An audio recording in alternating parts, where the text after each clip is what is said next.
Welcome everyone to Adventures with Pizza.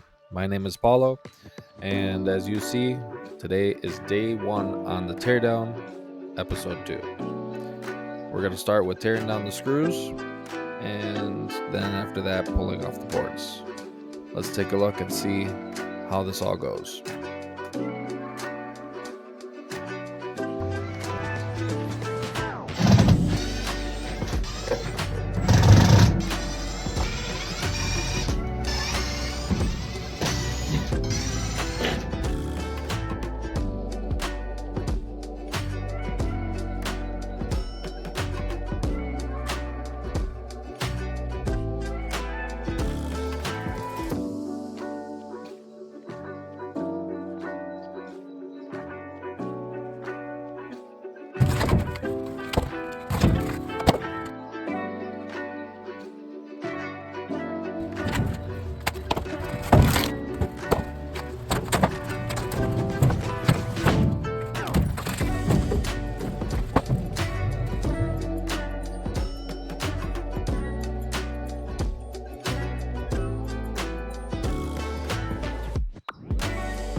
Okay, well,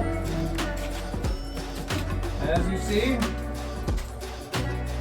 floor is out. So, that's step 1. We've done a bunch of other things, but for now, that's where we're at.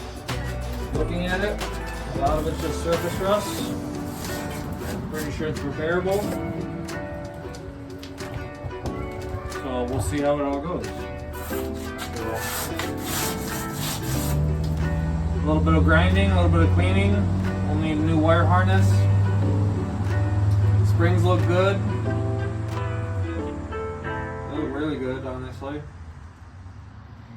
But I'm no mechanic. Oh wait, I am. So, other than that, now it's just cleanup. So, then after that, we'll address all the rust spots. Go from there, and yeah, so like and follow and subscribe, and join us in our journey.